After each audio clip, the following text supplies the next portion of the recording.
Hello everyone, my project is to make the classification for macrographs according to primary constituents. This page shows the entire workflow of my project.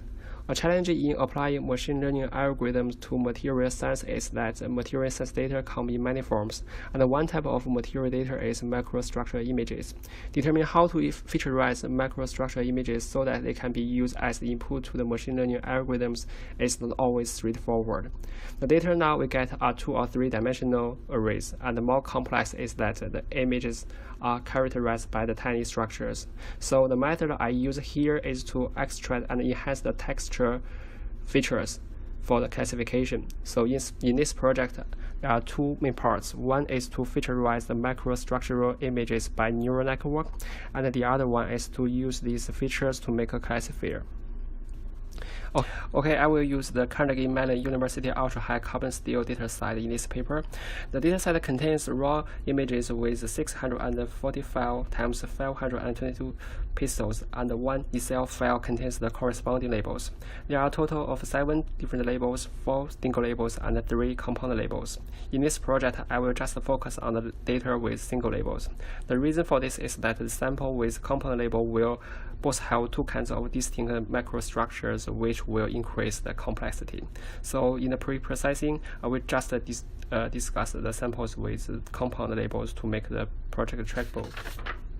The algorithm used to featureize the images is the convolution neural network, CNN. The reason for that is that from the finding of these 3 papers, we find that the texture features are more important than the raw features represented by the pixels, and the CNN can be effective for the small dataset since my dataset is not very large. It's almost 1,000 data samples. I will use VGG16 convolution neural network to featureize the images. Since I will use VGG16, there are some problems I have to deal with first.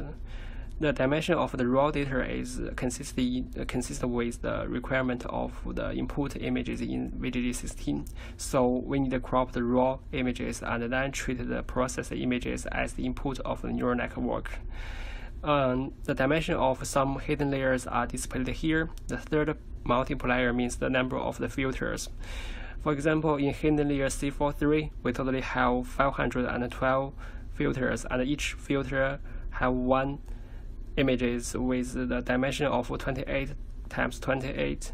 So I will pick up 5 layers as my input to test which layer should be the best layer. Of course, I will use the tenfold cross-validation in order to avoid overfitting. Finally, we will find out the best layer and the classifier trained based on that. Another problem we should deal with is multi-labels. Here, instead of designing a model that can classify the sample into 4 classes, I will use 1 versus 1 approach. What does that mean? Basically, we have 4 distinct labels, and from 4 randomly choose 2, we have 6 combinations. Obviously, each of these 6 focus on the specific 2 labels, so I will train the 6 classifiers. And next, when a new image needs to be classified, it will be fed into these 6 models, and a vote is taken to achieve a consensus for the most often predicted label. Possible algorithms used to train the classifier should be supervised learning algorithms. Since we have the features, we have the labels, we just need a mapping between them. Here are some supervised learning algorithms. We will finally use the SVM, support vector machine, because SVM is sensitive to the absolute scale of the input features.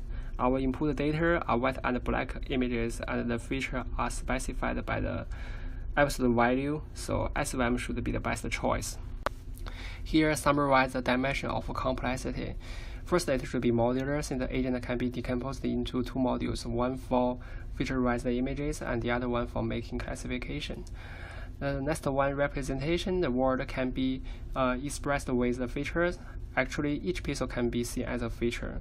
The next one, computational limits the dimension. It should be profound rationality, since in this project we don't limit the computation time. Next one, learning dimension. Knowledge is learned, since the agent knows nothing before the model trained, and the process of training model is learning the knowledge. and next one should be fully observable. When the agent gets raw images, all the pixels can be observed and get overall information about the image. The last one is interaction dimension. It should offline reasoning, since the agent can reason about the best thing to do before having to act. Dataset will be divided into two parts, the training set and the test set, of course. I will pick up 70% samples as the training set, and the remaining will be the test set. For now, I plan to compare the true label with the predict label and record the number of the misclassification. The last part will answer 3 questions. Which layer will be the best layer as the input of the classification? If CN has improved classifiers in performance, if the classifier can be extended to the sample with compound labels. So the next part is reference. Thank you very much.